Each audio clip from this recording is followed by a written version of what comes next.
आज मेरा गरम गरम कॉफ़ी पीने का मन हो रहा था क्योंकि मेरे सर में हो रहा था बहुत ज़ोर से दर्द। ऋषभ को बोला प्लीज़ एक कप कॉफ़ी बना दे। पहले तो वो तैयार हो गया, बाद में उसने पता नहीं क्या तामझाम शुरू कर दिए।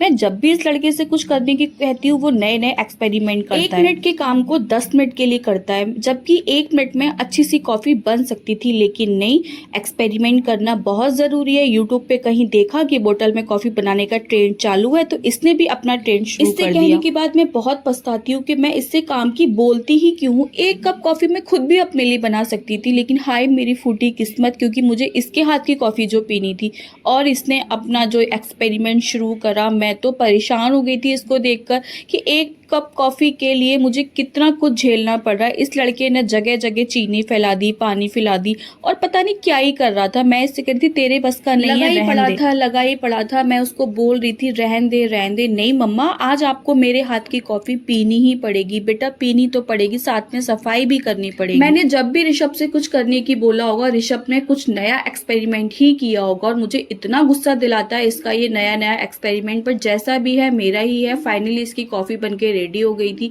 एक तरफ दूध भी बॉईल हो गया था। कप में कॉफ़ी बनाने की बजाय उसने कोल्ड कॉफ़ी का ग्लास निकाला और उसमें ढेर सारी कॉफ़ी डाल के और दूध भर के रख दिया। मम्मा आपको ये सारी पीनी है बेटा, तू मुझे ऊपर पहुंचाएगा क्या? इतनी सारी कॉफ़ी कौन पीता है? और इसकी कॉफ़ी इतनी स्ट्रॉन्ग थी कि उसको देखकर तो मुझे वैसे ही चक्कर आ रहा था। कॉफ़ी डालता ही जा रहा था, डालता ही जा रहा था। अभी कहाँ कॉफ़ी बनने वाली है, अभी तो वो लगा ही पड़ा था। मैं कह रही थी बेटा रहन दे, बस कॉफ़ी बन गई है। तब छोटी सी स्माइल के साथ उसने कहा हाँ मम्मा अब कॉफ़ी बन गई है, अब आप इसको टेस्ट करो। मैंने बोला इतनी ग्लास भर के कॉफ़ी कौन पीता है, तू पागल है क्या? नहीं मम्मा मैंने बनाई है, आपको पीनी पड़ेगी।